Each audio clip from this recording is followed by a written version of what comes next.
Olá a todos. Hoje nós vamos conversar um pouquinho, só um pouquinho, sobre a Antártida e um pouco mais sobre esta outra parte deste livro aqui, tá? Que é o seguinte, ó, Império Abaixo do Gelo, que é a Antártida. E abaixo está escrito, como os nazistas ganharam a Segunda Guerra Mundial, ok?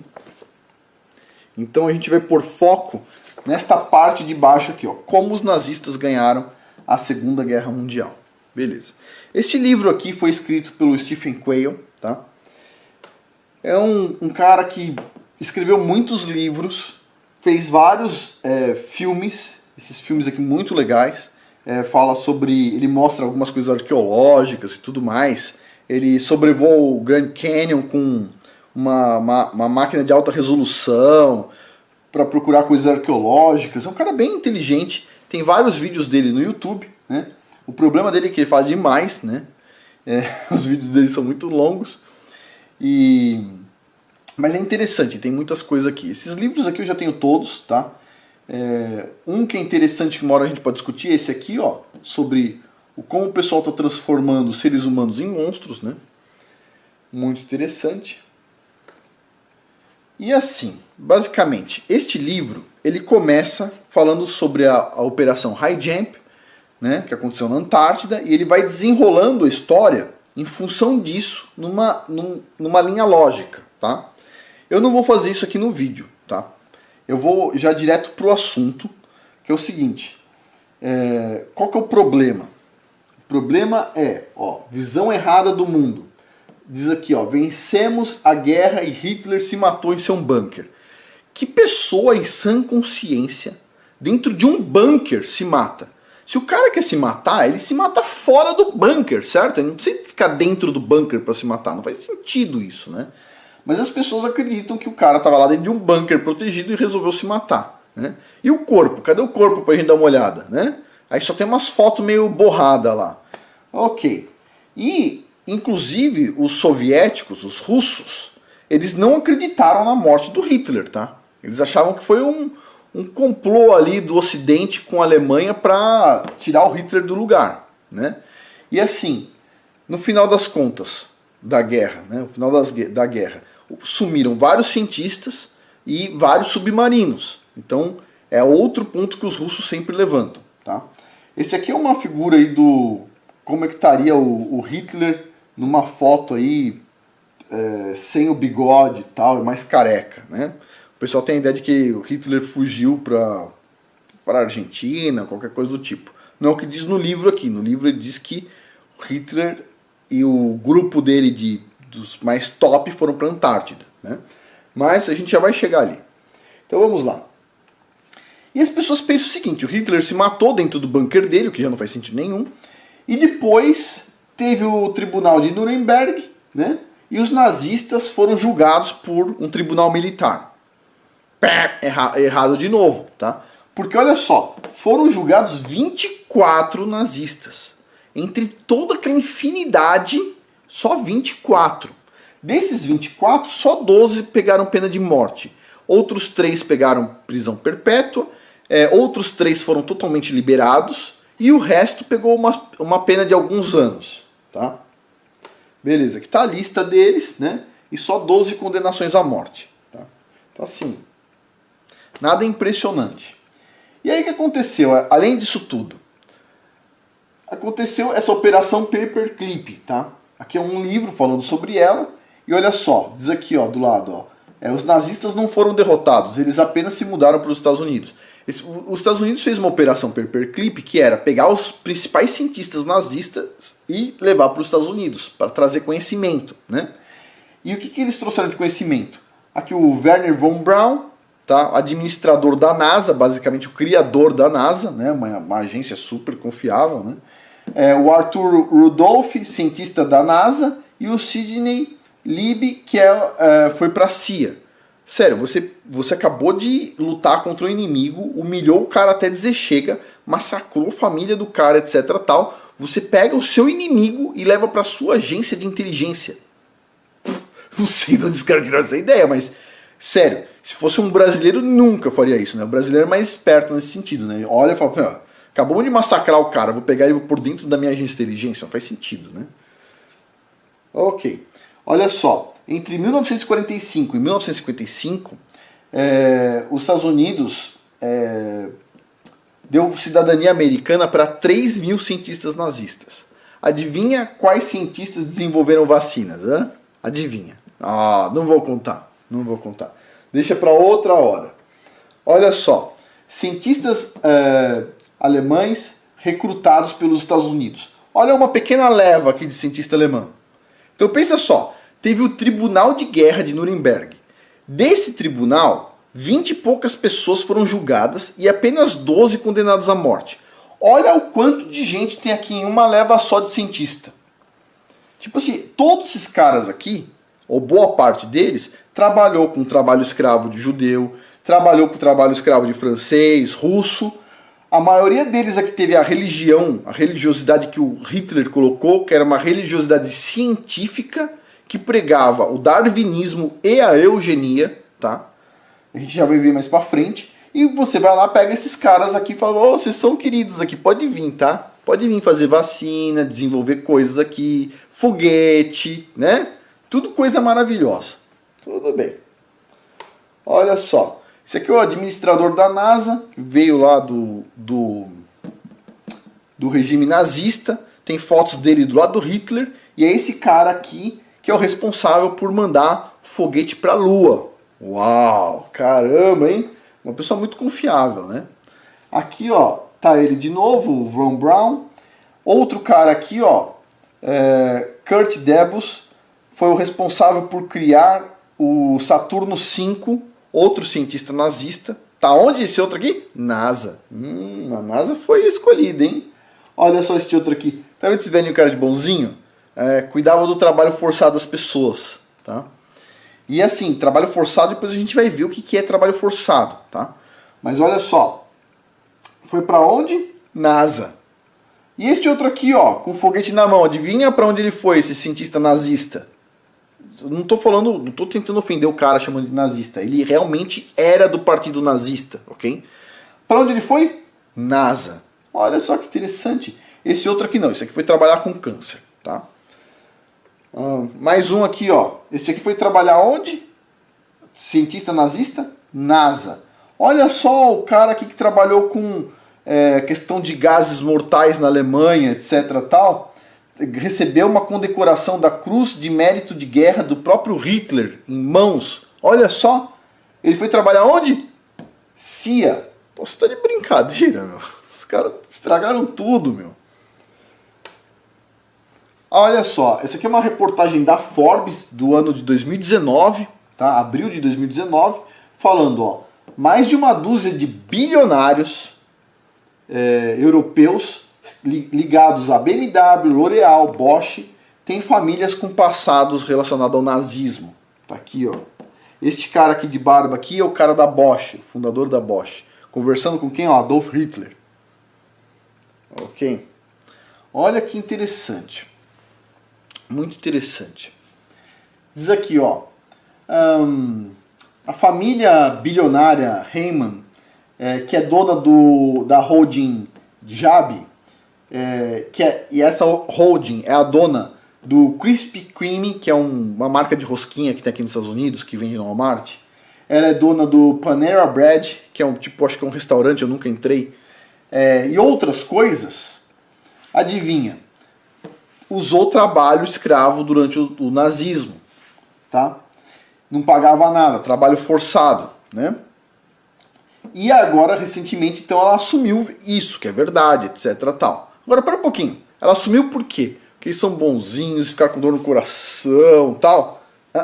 Um jornal alemão resolveu denunciar a família lá, colocou na capa, e aí eles, né? É verdade, a gente contratou um historiador, estava quase pronto o estudo para a gente entender nosso passado, e a gente ia revelar, entendeu? E aí, ó, essa família que cada membro aqui tá com quase 4 bilhões de dólares, 4 bilhões cada um, vão doar uma quantidade de 0,07% do que um dos membros tem só, 11 milhões de dólares, para falar que nazismo não é legal, é para as pessoas não serem nazistas, etc. Tal. Tipo assim, você tá de piada, né? Esses caras são as piadas. Pergunta. Por que esses cara tem tanto dinheiro? Vocês imaginam por quê? É o que diz nesse livro aqui, tá? O que diz aqui? O Hitler, ele foi muito mais esperto do que a maioria das pessoas imagina, tá? O que ele fez? Ele pegou o dinheiro da Alemanha nazista e ele pulverizou em empresas grandes, de confiança, de pessoas bem treinadas, que tinham uma mente igual a dele, acreditava no arianismo, eugenia e etc. Então ele pulverizou a Alemanha em empresas. Então quando a Alemanha quebrou, basicamente, o pessoal destruiu a Alemanha, jogou bomba, etc. tal, em 3 anos a Alemanha se recuperou. Por quê? Porque o dinheiro da Alemanha não foi confiscado, o dinheiro da Alemanha estava nas empresas. E os empresários que abusavam do poder e usavam o trabalho escravo, no final das contas, a gente vai ver aqui, eles foram todos liberados, e o dinheiro, liberados depois de alguns anos de prisão, 2, 3 anos, depende do empresário, e o dinheiro deles não foi confiscado. Erro gravíssimo. O dinheiro deveria ser no mínimo confiscado. Não, eles foram lá e devolveram 100% do dinheiro nazista para os empresários. Então esses caras até hoje são ricos, são famílias muito ricas, tá? Ok, mas vamos continuar aqui. Olha lá. Diz aqui, ó. Em 1944, 1/3 de toda a mão de obra alemã era trabalho forçado, né?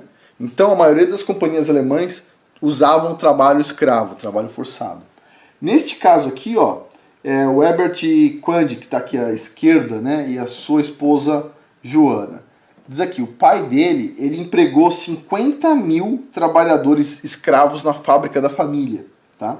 E hoje ele é o maior acionista da BMW, ou seja, o dinheiro de 50.000 escravos em tempos modernos, tá?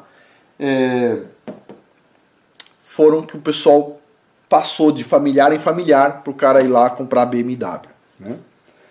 Ok. Olha só que interessante aqui. Também um conglomerado de mídia da Alemanha recebeu dinheiro para imprimir os panfletos antissemitas e nacionalistas do Hitler, né? E no ano 2000 a Alemanha juntou 6.000 empresas para fazer um fundo de 4,5 bilhões de dólares. Sabe o que significa 4,5 bilhões de dólares? Significa que cada empresa que tinha lá 40.000 funcionários em trabalho escravo, de 12 anos com trabalho escravo, etc. tal, vai ter que pagar menos de $1 milhão de indenização para eles ir lá e ensinar que o nazismo não é bom. Sério, o mundo está muito louco, entendeu?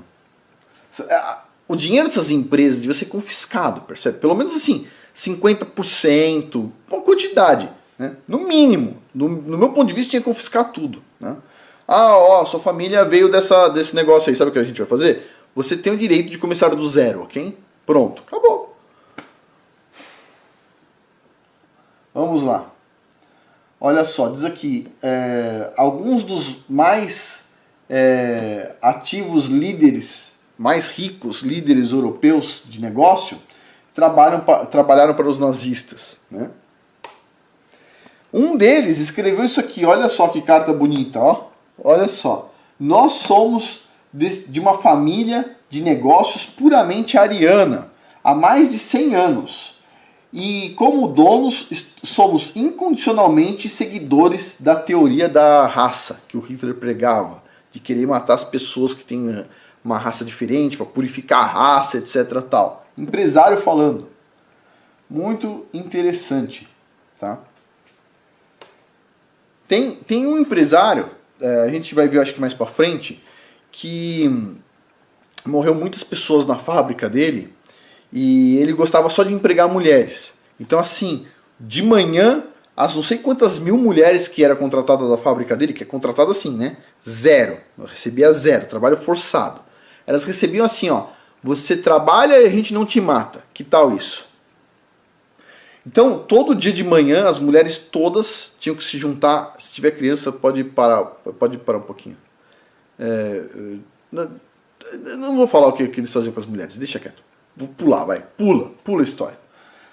Mas, olha só.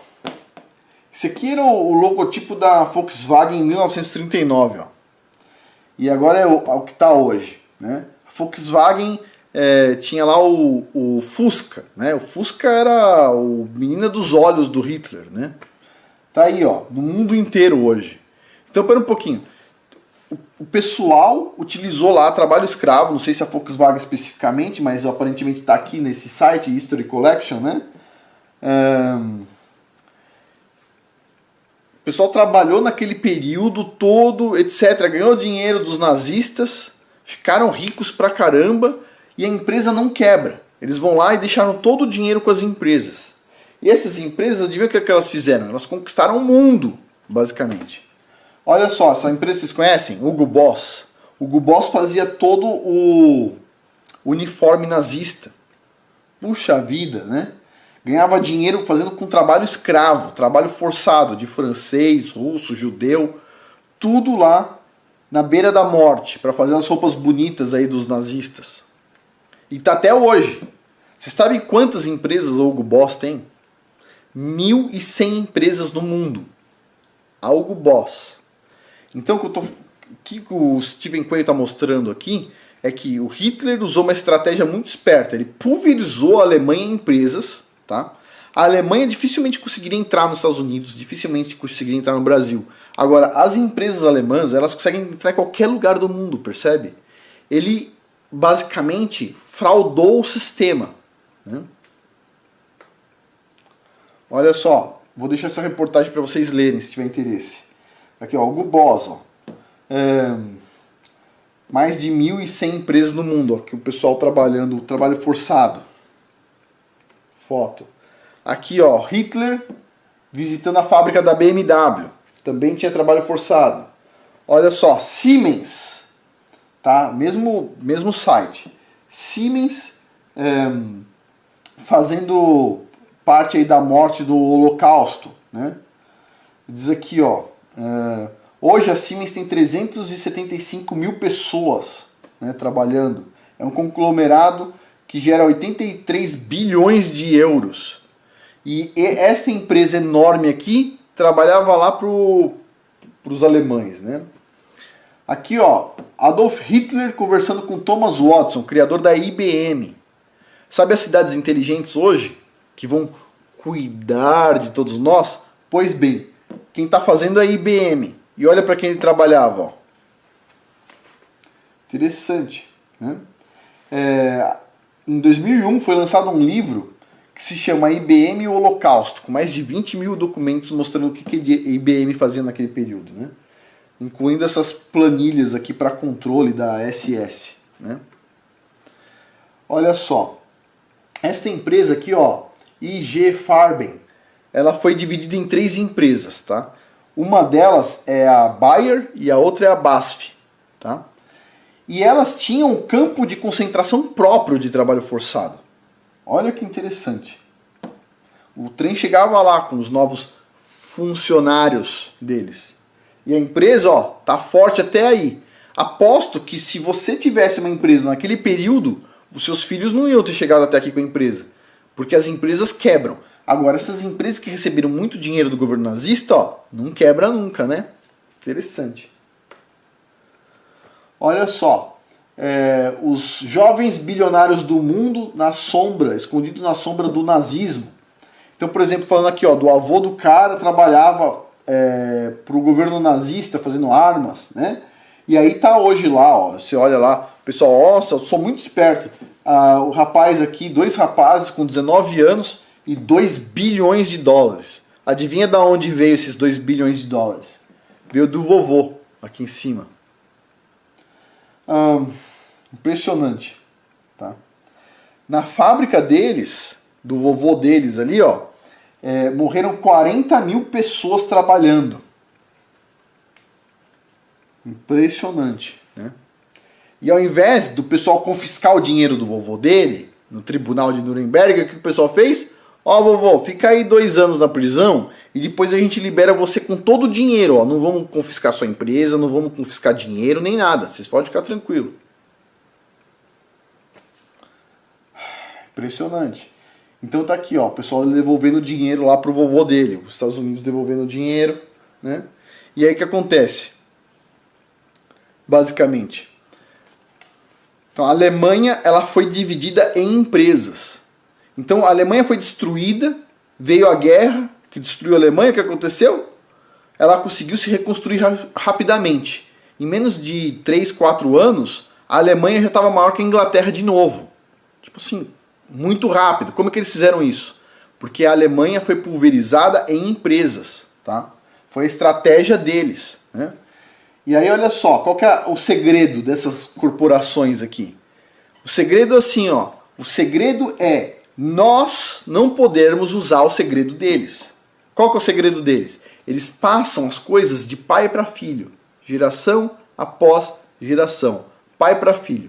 Se você passa de pai para filho, ou seja, você se esforçou, você recebeu uma herança, você trabalha, ganha mais dinheiro, pega uma herança maior ainda e passa para o seu filho, que vai trabalhar e vai passar uma herança maior ainda para o seu neto, e assim vai.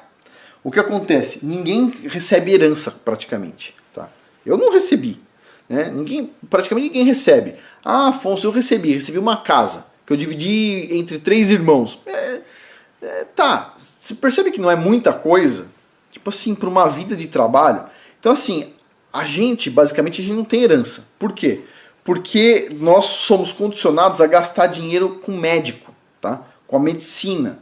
Você vai lá, se envenena e depois pega um câncer que custa uns bons $1.000 para você ficar bem e pum, cadê o dinheiro? Sumiu, entendeu?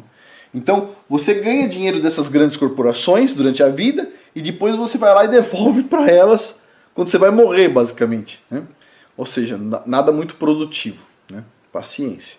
Agora, aqui tem uma lista das empresas cujos donos ou as próprias empresas estiveram relacionadas com o regime nazista, né? E eu vou falar algumas delas aqui, tá?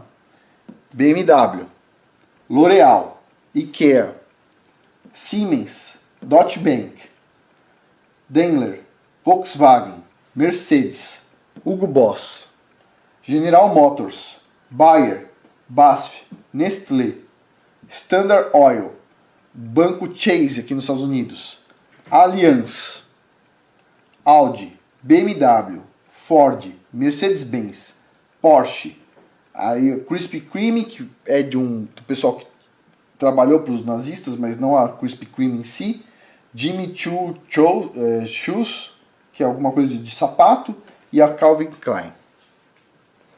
Ok. Agora, a questão aqui é, os nazistas eles não sumiram, eles não se corrigiram, tá? Os nazistas foram espalhados pelo mundo.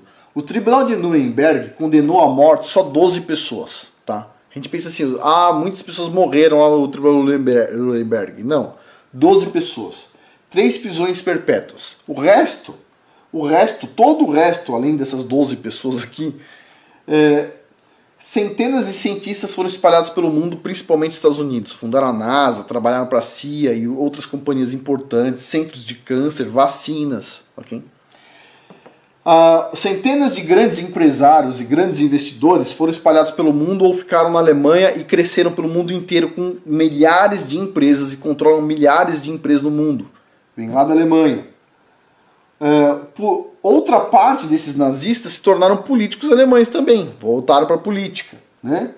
E outra parte aqui, que o pessoal, vocês já vão ver, sumiram vários submarinos e cientistas que o pessoal não achou, estão, segundo a visão aqui do Stephen Quayle, estão gerenciando e fazendo pesquisa centralizada numa base secreta na Antártida, ok? E vocês já vão entender isso aí. Basicamente, o que é a tal da Antártida, né? Agora vamos chegar no ponto Antártida. Vocês já entenderam que o mundo ele foi dominado por aquilo que estava lá na Alemanha, né? Os alemães não tinham aquela história da Hidra, você corta uma cabeça e nasce não sei quantas no lugar? Pois bem, foi o que a gente fez na Segunda Guerra Mundial. Ao invés de deixar os caras lá e massacrar eles lá, o que aconteceu? O pessoal foi lá e pegou e trouxe para ganhar salário em vários lugares do mundo e espalhou pelo mundo inteiro, ok?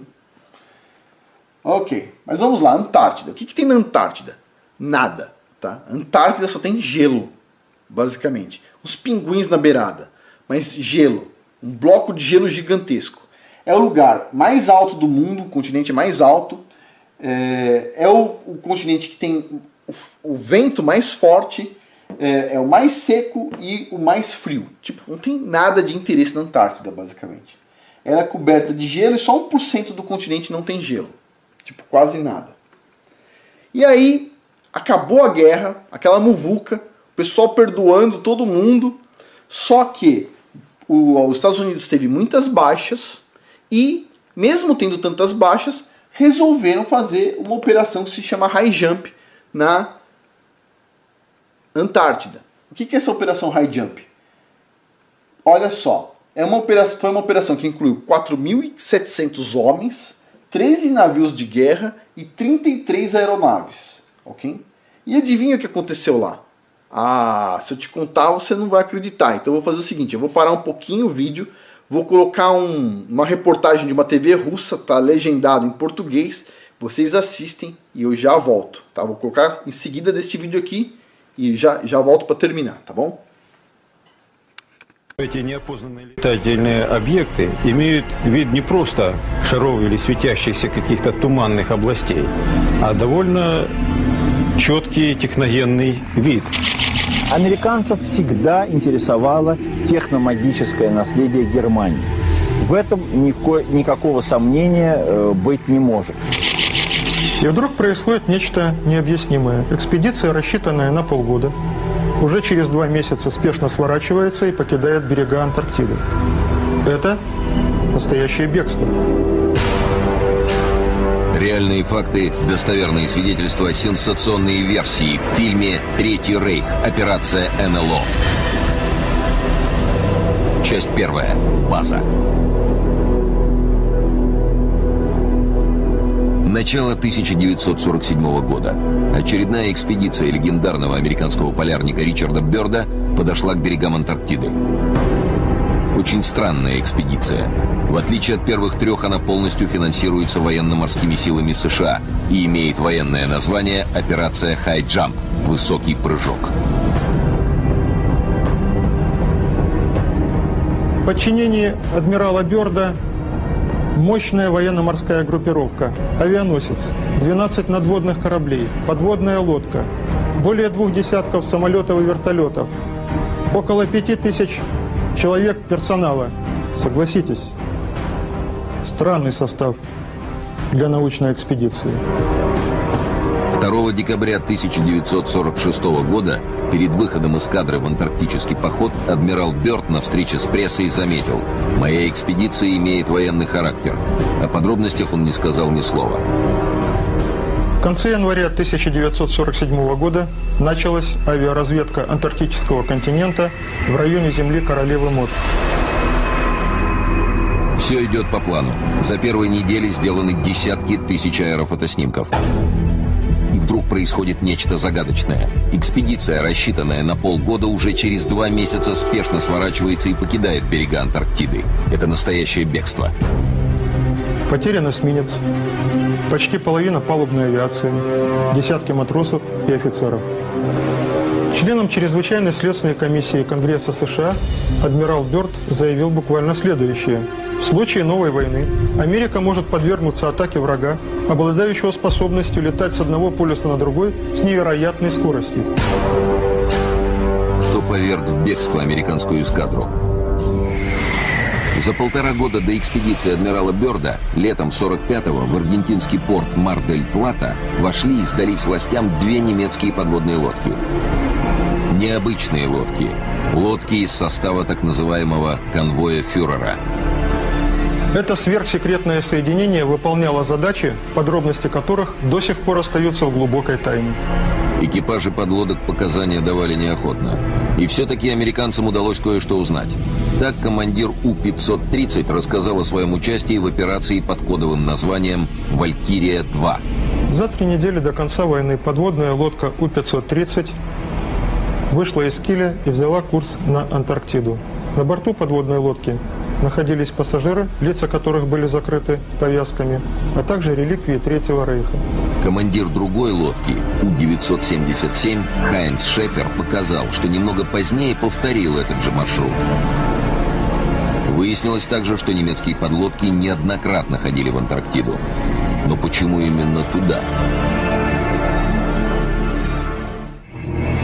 Антарктида. В 1820 году ее открыли русские мореплаватели Беллинсгаузен и Лазарев.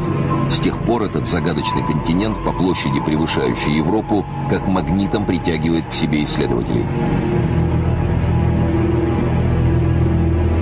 Однако отвесные, высотой в десятки метров ледяные берега долгое время делают материк неприступным. Еще целое столетие об Антарктиде почти ничего не известно. На карты нанесены лишь береговые линии.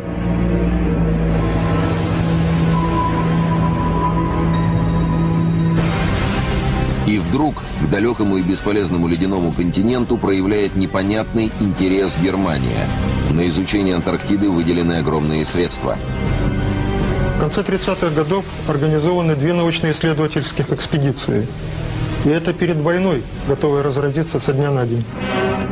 С января 1939 года 2 самолета «Пассат» и «Борей», которые с помощью катапульт взлетают с борта «Швабии», начинают разведку земли Королевы Мод. За 3 недели летчики Люфтваффе с помощью металлических вымпелов со знаком свастики застолбили за Третьим Рейхом территорию величиной с Германию. Она получила название «Новая Швабия». В апреле 1939 года командир экспедиции, опытный полярный капитан Альфред Ритшер, рапортует: «Я выполнил миссию, возложенную на меня маршалом Герингом. Впервые германские самолеты пролетели над антарктическим континентом. Каждые 25 километров наши самолеты сбрасывали вымпелы. Мы покрыли зону приблизительно в 600 тысяч квадратных километров. Из них 350 тысяч были сфотографированы». Воздушные асы Геринга сделали свое дело. Загадочную эстафету принимают морские волки фюрера подводных лодок адмирала Карла Дёница. За 3-9 земель к берегам ледяной Антарктиды скрытно направляются немецкие субмарины. А через некоторое время Дёниц роняет странную фразу: «Мои подводники обнаружили настоящий земной рай». В 1943 году, в разгар войны с Россией, гросс-адмирал Дёниц произносит еще одну не менее загадочную фразу: «Подводный флот Германии может гордиться, что на другом конце света он создал неприступную крепость для фюрера». Тогда главнокомандующего военно-морским флотом Германии понимал очень узкий круг лиц. Сегодня мы можем предположить, что имел в виду гросс-адмирал. Не так давно в Антарктиде под километровым слоем льда обнаружены огромные озера. Температура воды в них плюс 18 градусов. Над поверхностью воды находятся куполообразные своды, заполненные теплым воздухом. Не исключено, что из этих озер, постоянно подогреваемых снизу, в океан вытекают настоящие реки теплой воды. За 1000 лет они могли создать подо льдом и под землей огромные туннели, вполне пригодные для устройства тайных баз. Со стороны океана, поднырнув под прибрежными льдами, туда может спокойно зайти любая подводная лодка. Вот вам и готовая база. Без штормов и полярных холодов. Абсолютно скрытая от постороннего глаза. Вне досягаемости для любого противника. Если бы немцы решили разместить какие-то секретные базы создать или секретные зоны, которые как бы имели статус экстерриториальности, то полярные зоны, в том числе Антарктида, была совершенно естественным районом нахождения подобного рода баз или анклавов. Судя по обнаруженным документам и воспоминаниям участников событий, нацисты на самом деле создавали в Антарктиде сверхсекретную базу.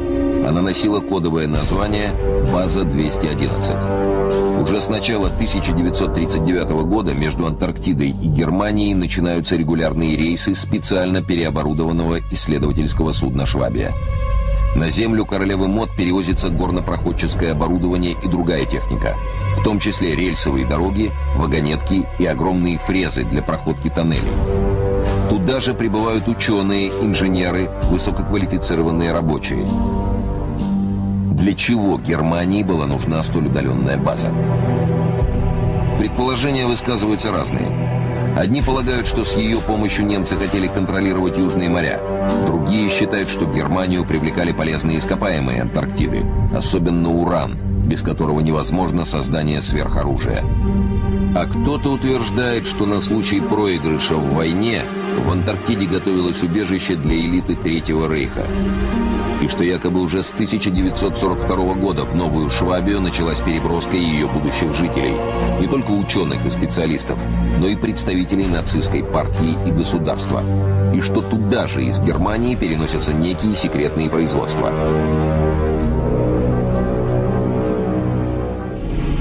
После войны американцы, активно вербовавшие немецких ученых для работы в Соединенных Штатах, с удивлением обнаружили, что тысячи высококвалифицированных специалистов Третьего Рейха бесследно исчезли.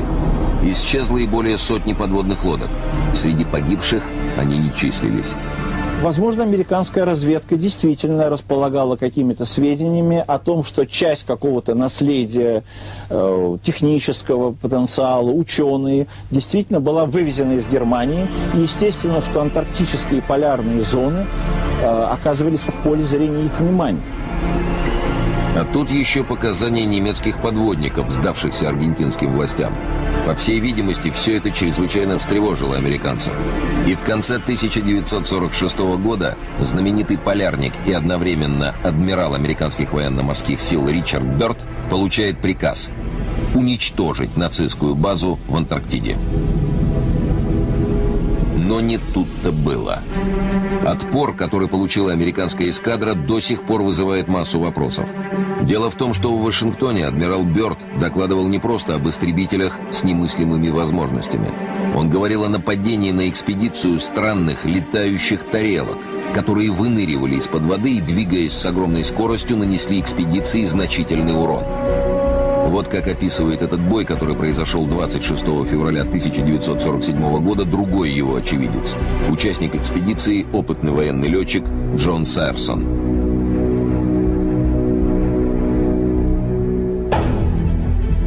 Они выскакивали из-под воды, как угорелые, и проскальзывали буквально между мачтами кораблей с такой скоростью, что потоками возмущенного воздуха рвало радиоантенны.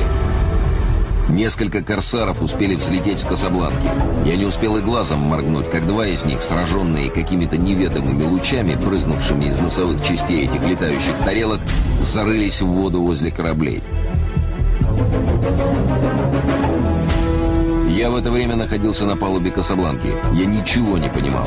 Эти предметы не издавали ни единого звука. Они безмолвно носились между кораблями и беспрерывно плевались убийственным огнем.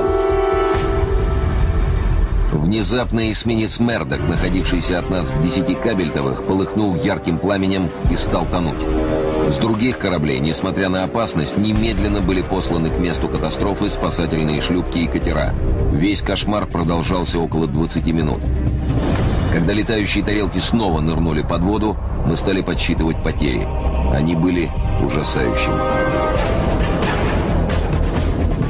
Кто был хозяином этих тарелок? Неужели нацистская Германия? Ok. Então vocês já viram que o pessoal foi pra lá e tomou um couro, né? Tomou um couro do quê? De quem? Dessa tecnologia aqui, ó. Beleza, os discos. Esses discos, eles já estavam sendo testados lá na Alemanha, certo? Ok. E o próprio almirante Byrd, o que ele fala? Ele fala que existia uma tecnologia que permitia o pessoal ir de um polo ao outro da Terra. Ele acreditava na Terra redonda, né? Ou seja, daria para atravessar a Terra, a autonomia do negócio. E era uma aeronave muito rápida, né? E que os Estados Unidos não estava mais seguro, né? Que os limites do mundo agora, os Estados Unidos estava isolado porque tem oceano dos dois lados, mas agora não. Então ele foi cauteloso, ficou preocupado. E em seguida, o pessoal se juntou lá, vários países, e fizeram o Tratado da Antártida. Quando? No meio da Guerra Fria. No meio da Guerra Fria, os Estados Unidos sentou junto com a Rússia e os dois entraram num acordo. Esquisito, né? Beleza. Eu vou falar sobre algumas coisinhas desse livro aqui. É um livro bem de criança, tá? Mas tá aqui, tem em português, vocês podem baixar eles, né? E tem um monte de ilustração de criança. Tudo que é mal, o pessoal põe ilustração de criança, já percebeu? É para mostrar que é bom, né? Impressionante. E esse livrinho foi escrito por esses dois aqui, que são da Fundação da Boa Governança de Espaços Internacionais. Espera um pouquinho. Da onde que é essa fundação? Vocês vão ver aqui, ó, Inglaterra. Para a Inglaterra, por algum motivo, o Tratado da Antártida é super importante, tá? Não sei se vocês sabem, a rainha da Inglaterra é casada, né? A gente nunca ouviu falar do rei da Inglaterra. Sempre é a rainha e o rei não chama rei. Tem um outro nome lá, tem outro título. E ele é alemão, né? Interessante isso, né? E assim, se você for estudar a história da família real, você vai ficar de boca aberta, né? Deixa isso é outra história, para outro momento, e talvez nem aqui no canal outra pessoa fale. Mas vamos lá. Tratado da Antártida, olha só. Tá aqui em português, ó. Um tratado é um acordo oficial entre países. Ok. O Tratado da Antártida é importante porque descreve o que nós podemos e devemos fazer, já que não existe governo lá na Antártida. Ok. E aí tá dizendo aqui, ó. E esse tratado foi assinado por 53 países. Pô, gente pra caramba, né? E ó, muita gente ama a Antártida porque a Antártida é um lugar pacífico que pode ensinar ao mundo como ser pacífico também. Você sabe o que significa pacífico para esse pessoal? Tem noção? Vou mostrar aqui para vocês. Vou pegar o livro aqui. Pacífico significa exatamente igual a Antártida. Sabe o que significa? Pacífico significa um lugar sem gente. Olha só, esta mulher aqui, ó. É a mulher, ó que cara meiga da mulher. É a mulher que criou Planned Parenthood, que já matou milhões de bebês aqui nos Estados Unidos, né? Esse Planned Parenthood, segundo o livro aqui, ele é financiado por algumas empresas. Vou até falar o nome para vocês aqui.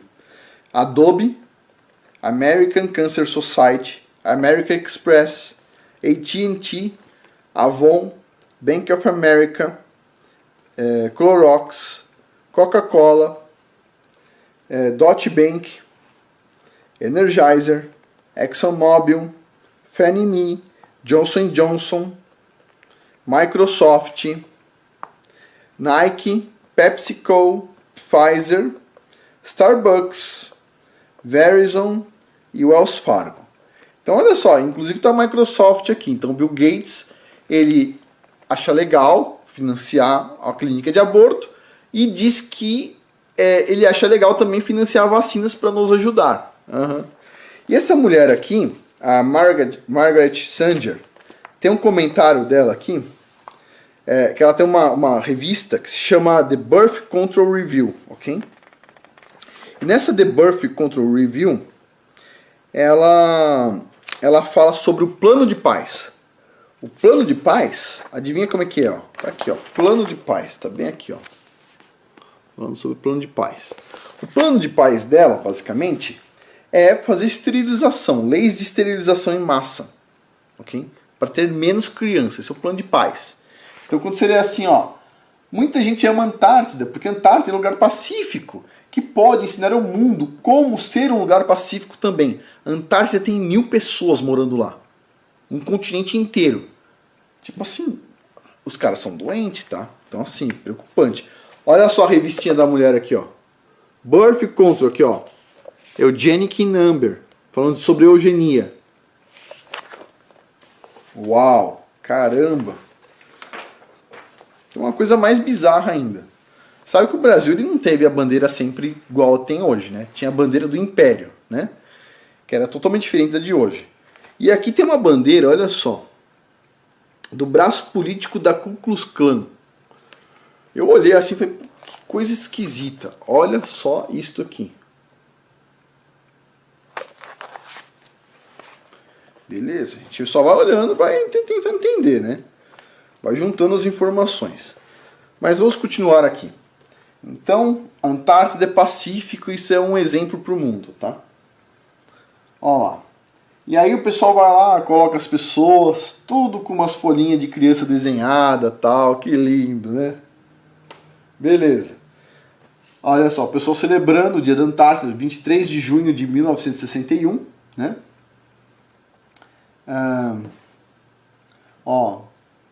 This Day in Global Gov. Significa que esse dia no governo global, uma coisa que foi aprovada por vários países, né? Incluindo esses dois países. Os dois brigando, em tese, quebrando pau, no meio da Guerra Fria, e resolveram se sentar juntos harmoniosamente para assinar o Tratado da Antártida, né? Que foi assinado por vários países depois, incluindo o Brasil, que está aqui, ó. Tá? Aqui eles fazem reuniões várias vezes, não sei se anual ou se mais do que uma vez por ano. Aqui no caso no Brasil, ó, Tratado da Antártida, né? Reunião consultiva, né? Ok, feito em Brasília, 2014. Tá? E olha só, que tem um livro, ó, Tratado da Antártida, e aqui tem uma moeda de 2009, tá, recente, sobre território britânico na Antártida e uma série de selos. Se você for ver, todo mundo dá valor. O pessoal da Inglaterra faz moedas falando do Tratado da Antártida, né? Os selos, né? Estados Unidos também, Nova Zelândia, Austrália fazendo selo, Espanha, Inglaterra, um monte de selos aí. Vou fazer uma pergunta para você. Esses países acham que é muito importante, eles fazem selos, o próprio Brasil faz reunião do Tratado da Antártida, o pessoal faz moeda, né? Você aprendeu sobre o Tratado da Antártida na escola? Espera um pouquinho, isso é importante, né? Os caras estão gastando dinheiro, fazendo coisa, etc. Tal. Você já ouviu falar? Impressionante. Olha só isso aqui, ó.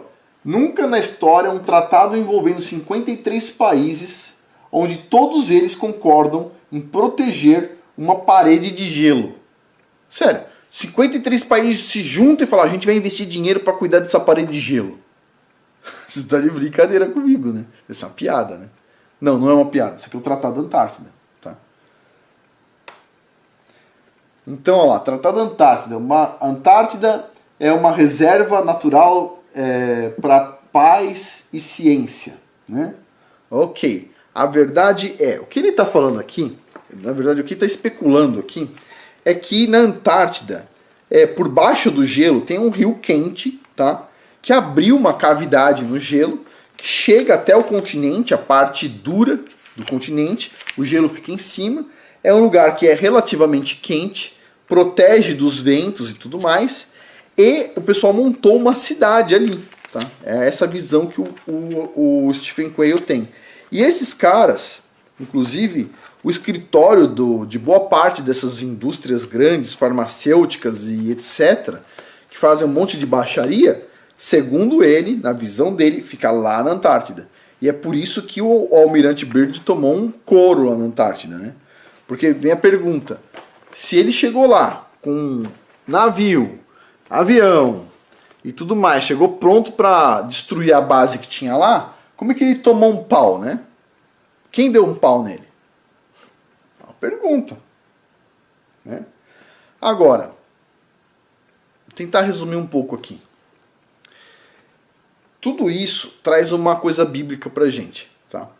Às vezes a gente fica um pouco desapontado, a gente fala assim, o mundo tá muito mal, né?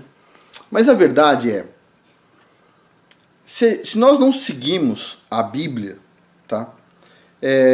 Nós recebemos, de certa forma, maldições, tá? O termo é esse, maldições. E essas maldições, o que implica? Implica de nós tomarmos uma chicotada. Se essa chicotada está vindo de um árabe, como já foi no passado, de um persa, como já foi no passado, ou de um nazista, ou de não sei o quê, o que a gente tem que fazer? A gente tem que voltar para o caminho correto que diz a Bíblia. Quando nós estamos no caminho correto, o que acontece? Nós estamos vestidos com uma armadura. Essa armadura não vai permitir a chicotada chegar na gente. Quando a gente peca, a gente perde a armadura, né? Então a gente tem que voltar a se endireitar, tá? Então a Bíblia é um fator importante. Então ponto número 1.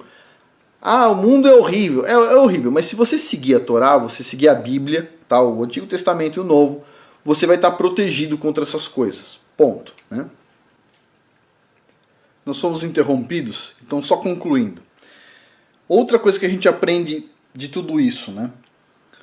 É que muitas vezes a gente fica com dó das pessoas e no final das contas o que aconteceu com os aliados que tiveram dó dos nazistas, dos empresários nazistas? Bom, agora os empresários nazistas ou outras organizações nazistas, não estou falando de todas elas, com certeza, né? Mas muitas delas ou algumas delas fazem o quê? Estão contaminando o mundo inteiro, né? Com ideologias, com eugenia, com tantas coisas que são negativas. Então, assim, o sentimento de dó é um sentimento que a gente não deve ter, tá? A gente deve fazer uma coisa porque é certa ou errada, tá? No caso, por exemplo, eles pegaram os empresários nazistas que ganharam dinheiro com trabalho escravo e fizeram o que com o dinheiro deles? Devolveram para eles. O que era o certo? Era pegar cada um daquelas pessoas que foram liberadas no campo de concentração, catalogar elas e pegar todo o dinheiro desses caras e dar para elas, porque elas trabalharam, elas deveriam ter ganhado aquele dinheiro, certo? Mas não fizeram isso. Não, fica com o dinheiro aí. E aí é o que acontece. Deu errado para todo mundo. Outra coisa, questão dos discos voadores. Ah, Afonso, existem aliens, etc. tal. Não existem aliens, tá? Tá bem claro nesse livro aqui que essa tecnologia já era bem conhecida na época do Hitler. Era como se fosse um sino. Só faltou colocar a parte lateral. E são grandes esses discos, né? E basicamente o que ele está colocando aqui no livro é que esses discos voadores eles vêm da Antártida, tá? Vêm da base do que ele considera ser dos nazistas, né? Ok, esse é outro ponto. E o outro ponto ainda que a gente precisa discutir mais é sobre a Antártida. Mas a Antártida, sim, eu vou pegar as coisas de terra plana, vou tentar entender um pouco mais e depois eu coloco lá no Patreon, mas não agora, talvez um pouco mais para frente, tem muita coisa para conversar ainda. Agora, mais uma coisa, a gente tem que ficar atento, porque tudo isso aqui é importante? Porque vocês me escutaram até aqui. O que você pode aprender para você? Número 1, a gente tem que seguir a Bíblia para não ter problema com essas pessoas más. Número 2, essas pessoas elas têm uma estratégia, tá? Essa estratégia é tentar tirar nosso dinheiro, muitas vezes através de doenças, reduzindo a nossa saúde, de forma que a gente fica num ciclo onde os nossos familiares não conseguem crescer, né? A gente não consegue passar herança para frente, né? Porque eles basicamente estão tentando roubar tudo através de doenças. Então a gente precisa ficar atento com isso e precisa ficar atento com qual forma eles nos contaminam, né? Tem várias formas, pode ser comida, pode ser qualquer coisa, uma coisa injetável, qualquer coisa. Então a gente tem que ficar atento com isso, né? Eu acho que é esse o aprendizado que a gente tem que tirar, tá? Tentar seguir a Bíblia para conseguir mais proteção e tomar cuidado com formas de contaminação que podem estar tentando nos contaminar, tá bom? Basicamente é isso. Por hoje é isso. Muito obrigado a todos aí pela paciência. Até mais.